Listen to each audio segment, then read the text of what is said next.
Meus queridos amigos, a paz do Senhor Jesus, que Deus abençoe a vida de todos nesse dia a qual Deus preparou para nós. Eu quero neste momento abençoar a sua vida através da palavra de Deus. Eu já estou aqui nas minhas mãos com o meu copo com água. Você já pode deixar o seu separado para que possamos meditar na palavra de Deus. Amém?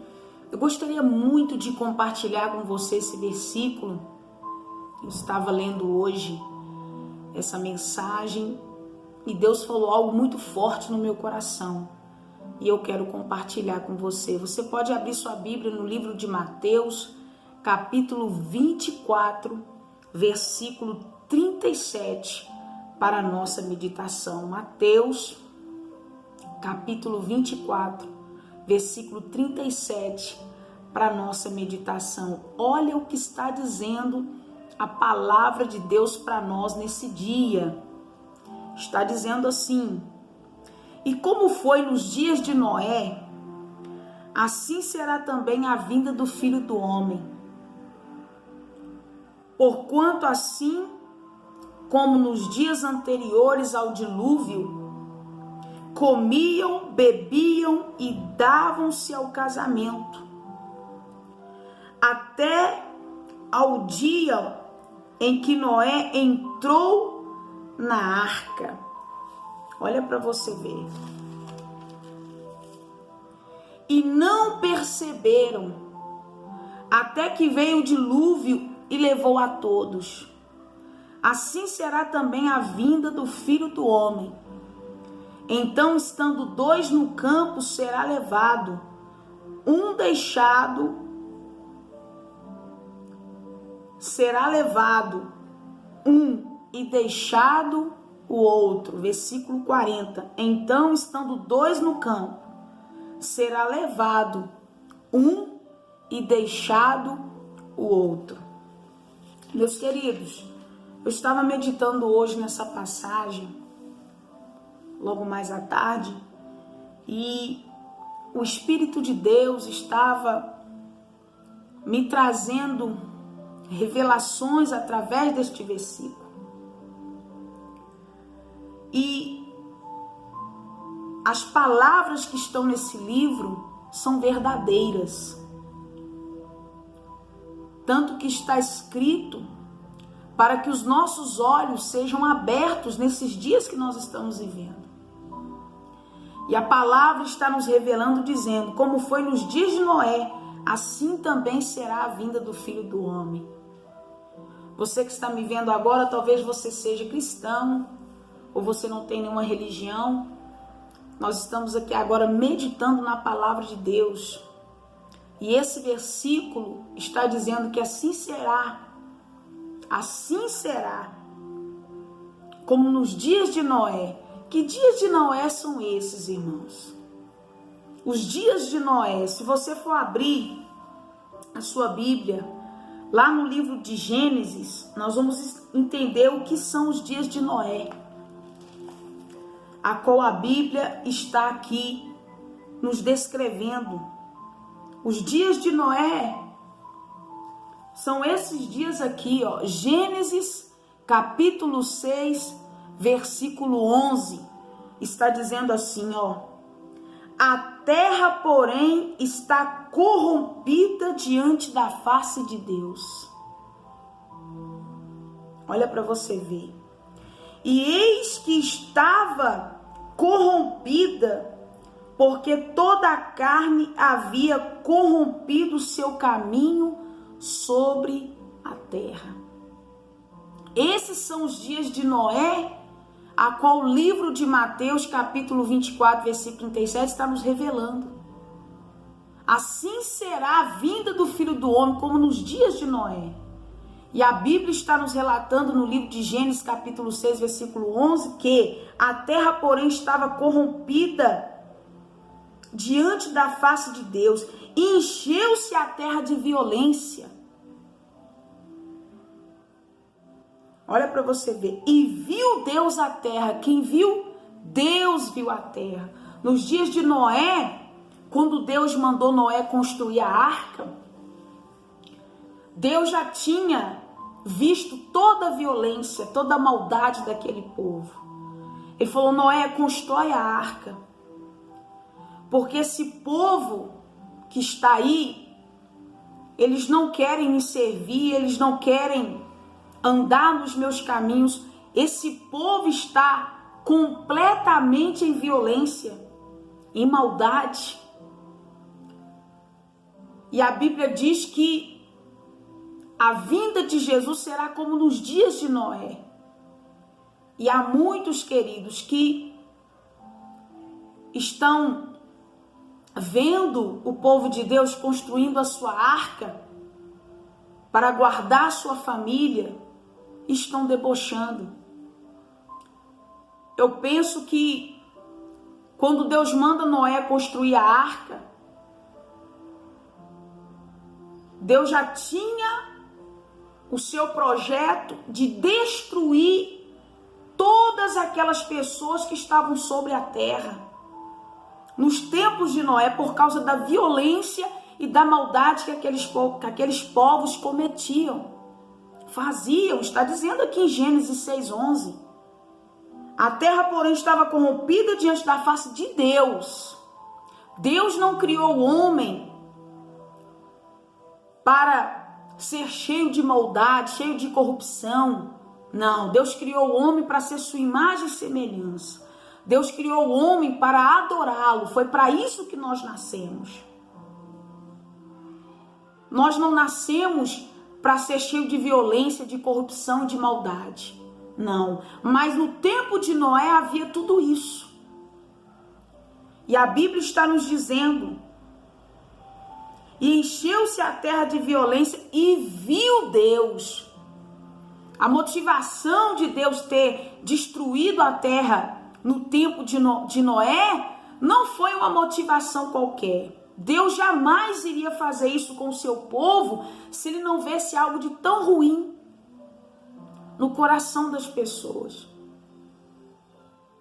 E lá no versículo 5 de Gênesis 6 está dizendo: e viu o Senhor que a maldade do homem se multiplicara.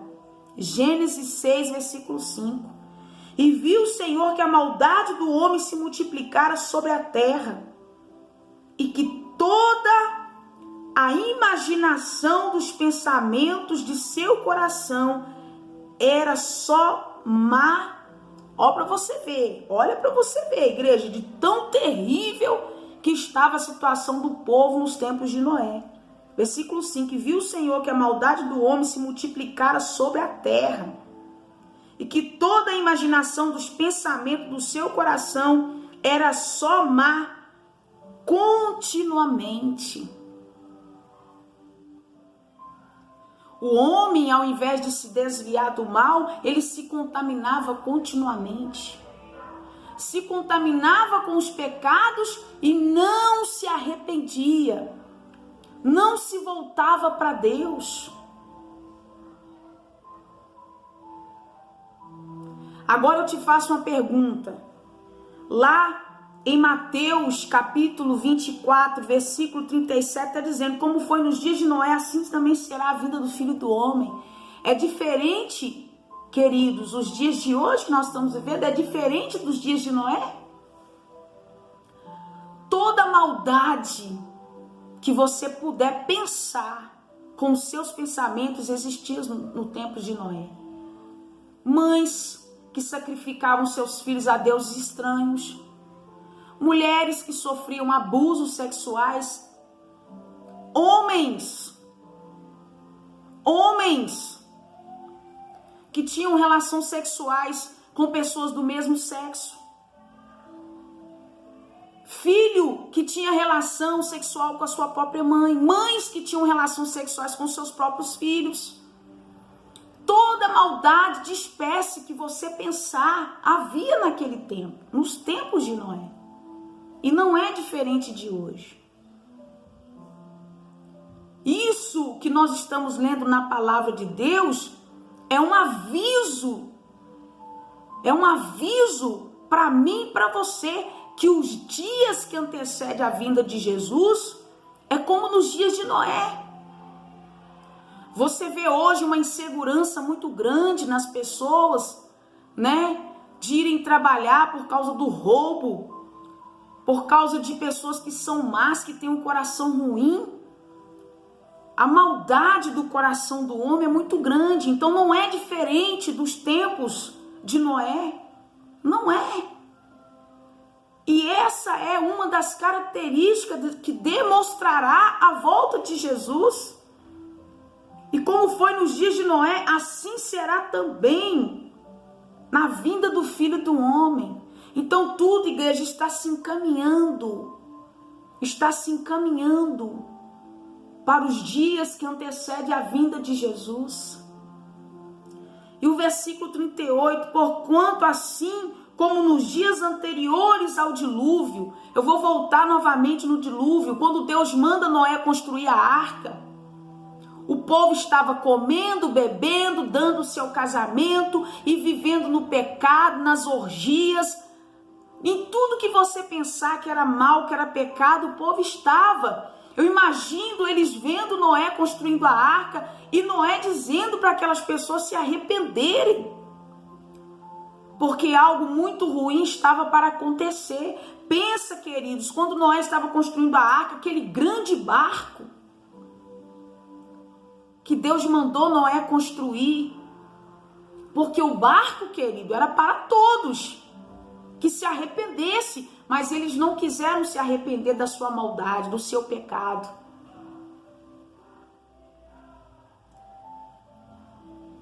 Está dizendo versículo 38, porquanto assim como nos dias anteriores ao dilúvio, comiam, bebiam, casavam-se e davam o seu casamento, até ao dia em que Noé entrou na arca. Queridos, Deus tem usado muitas pessoas através da palavra para nos despertar nesses dias.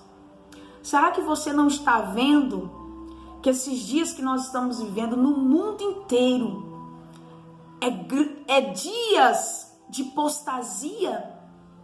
É dias em que as pessoas estão se apostatando da sua fé, abandonando a sua fé, deixando a sua fé em Jesus? Você não tem reparado para isso?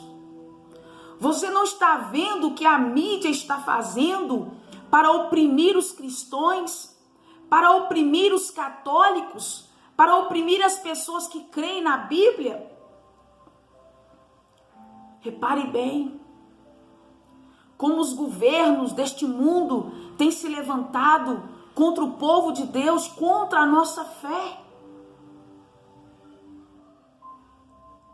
Há 2 dias atrás, se eu não me engano, uma das ministras do STF, chamada Carmen Lúcia, ela estava dizendo que a Bíblia nas escolas do Amazonas, né, do estado de Amazonas, deveria ser tirada das prateleiras, removidas.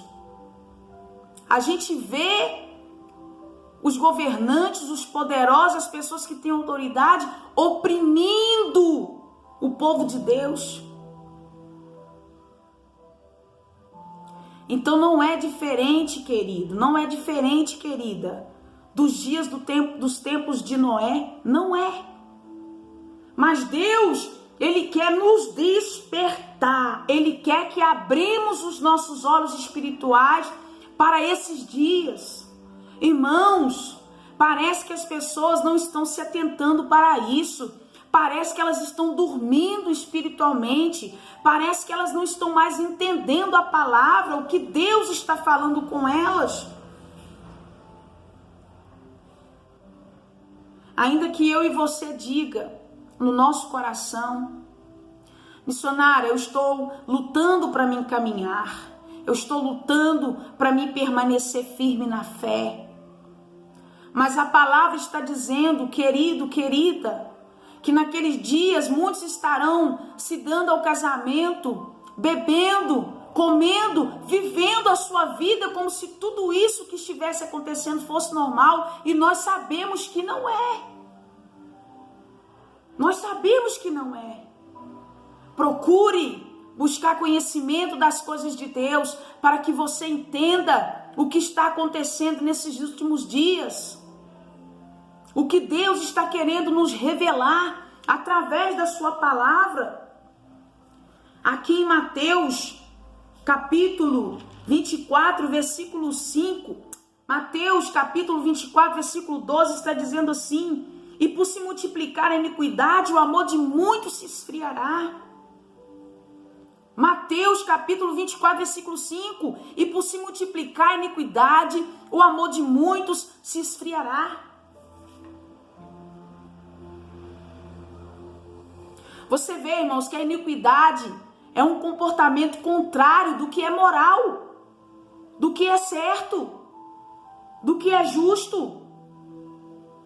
Você pode ver que o que é certo hoje é errado. E o que é errado é certo, irmãos.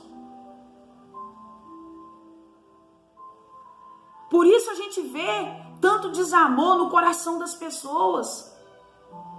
O amor se esfriando. Irmãos, você sabe do que eu estou falando. Você liga a televisão. Me perdoa a expressão que eu vou usar aqui. Parece que a televisão está cuspindo sangue.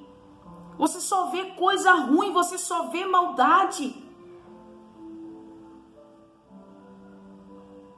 Deus está falando conosco, queridos. Nós estamos vivendo os dias das dores de parto. E isso não é para mim, para você ficar assustado. Ai, missionário, o que eu vou fazer, querido? Deixa eu te dizer algo. Vamos ficar vigilantes. Vamos ficar despertados. Acordados para aquilo que os sinais estão nos mostrando. Porque nos dias de Noé, o dilúvio veio sobre aquelas pessoas e elas não puderam entrar na arca. Elas não puderam. Por quê? Porque elas estavam andando segundo os seus prazeres, segundo as suas vontades.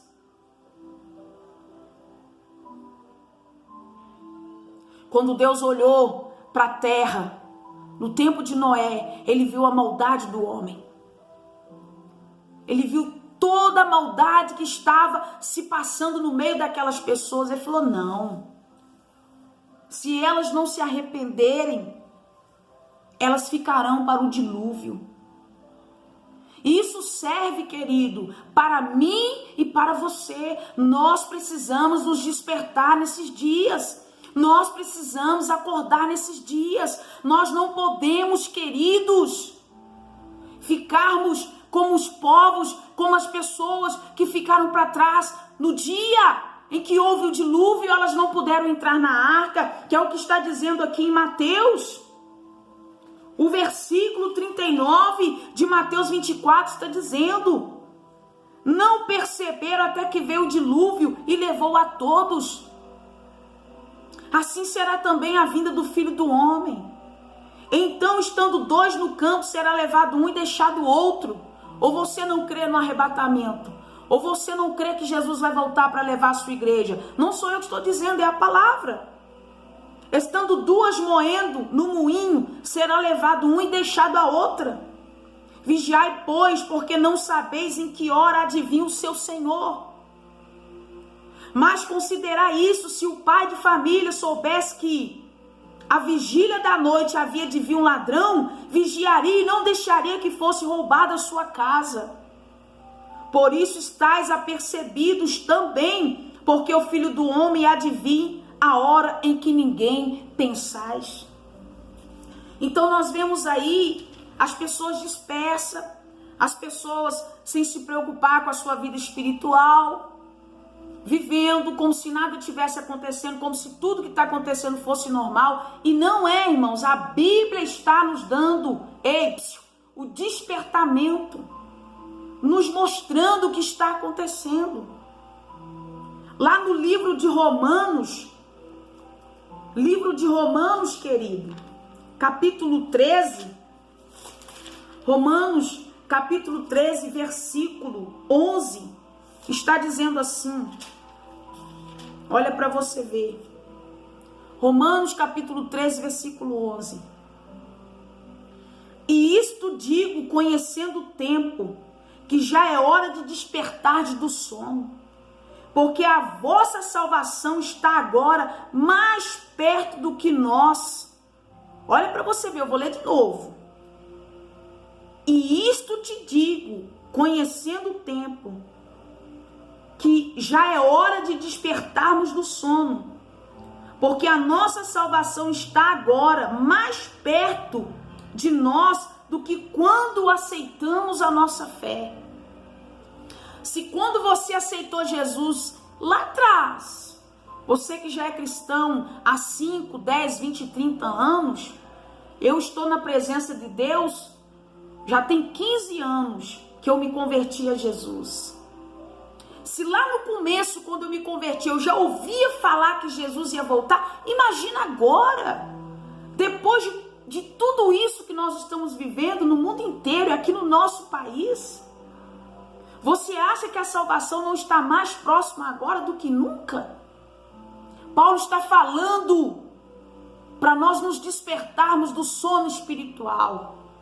Estamos aí vivendo uma apostasia no mundo inteiro, as pessoas abandonando a sua fé, deixando a sua fé. Muitas delas sem forças para irem fazer uma oração individual na igreja. Uma oração individual na igreja. Hoje nós tivemos a nossa igreja, a nossa sede ali na Rua dos Carijós, 866, no centro de Belo Horizonte, ela estava aberta. Não estava fechada, não tendo culto presencial, mas estava aberta. E as pessoas, graças a Deus, muitas delas, vindo até o altar, dobrando o seu joelho, apresentando a sua vida a Deus, colocando no altar a sua fidelidade, aquilo que é de Deus, não se prostrando, irmãos, porque se nós aceitarmos, nós vamos, infelizmente, nos apostatar da nossa fé. Vamos dormir o sono espiritual, porque Paulo falou, irmãos. E isso te digo, conhecendo o tempo, que já é hora de despertarmos do sono. Esse sono, irmãos, espiritual que está na vida de muitas pessoas, né? Muitas delas que estão ainda pensando nas coisas deste mundo. É errado, missionário, pensar no casamento, na vida financeira. Não, irmãos, não é errado. Errado é você colocar todas essas coisas acima da sua salvação. Isso é errado. Porque lá em Mateus, deixa eu te dizer, lá em Mateus 24, 37 está dizendo, no versículo 39, vou ler para você melhor, para deixar você mais entendido. Não percebendo até que veio o dilúvio e levou a todos, assim será também a vida do Filho do Homem. Então, estando dois num campo, será levado um e deixado o outro. Nós estamos falando aqui do arrebatamento, queridos, da vinda de Jesus, da sua volta. Eu preciso me manter na fé, eu preciso me manter em oração, eu preciso me manter na palavra, eu preciso me manter ligado para ouvir o soar da trombeta. Porque a Bíblia está dizendo, irmãos, que dois estarão no campo, um será levado e o outro será deixado. Um será levado por quê? Porque ele vigiou como as virgens prudentes, guardando o seu azeite, guardando a sua vida espiritual. O outro será deixado porque está sendo comparado às virgens nécias, que não guardou consigo o azeite, que não vigiou. Queridos, a palavra está aí. Nós estamos nos dias de Noé. Você vê toda a maldade que está acontecendo no mundo inteiro. No mundo inteiro. Nós vemos os nossos irmãos em Angola sendo perseguidos, massacrados, irmãos. Massacrados nas ruas, apanhando, muitos deles ensanguentados. Suas igrejas fechadas, não podendo cultuar a Deus. Eu sei que nós não precisamos dos templos para cultuar. Mas se as pessoas não vão no templo, elas ficam fracas, como tem muitas por aí. Deus está nos chamando para o despertamento, queridos. Nos chamando para o despertamento para esses dias. E eu deixo essa palavra para a igreja. Medite nesses versículos. Medite em Mateus 24, 37. Medite em Gênesis 6, 11. Gênesis 6:5, Mateus 24:12, medite em Romanos 13, versículo 11. Esse é o tempo, irmãos, os dias de Noé nós estamos vivendo hoje. Deus não está dizendo que você não tem que sonhar mais com o casamento, com a família, com a prosperidade. Ele está dizendo que nós estamos vivendo nos dias de Noé e nós devemos nos despertar, acordar nas suas escrituras, não perder tempo mais, irmãos, mas olharmos para Ele, para a sua palavra. E eu quero orar com todos e abençoar a água, amém? Pai, em nome de Jesus, eu abençoo esse copo com água. Sejam todos neste dia fortalecidos pelo teu poder, renovados pelo teu poder, alimentados pelo teu poder. Que essa água seja força, seja vida, seja ânimo neste momento, em nome de Jesus. Queridos, compartilhe essa palavra, abençoe a vida de alguém neste dia. Que Deus abençoe a todos. Beba do copo com água e seja livre, em nome de Jesus. Amém?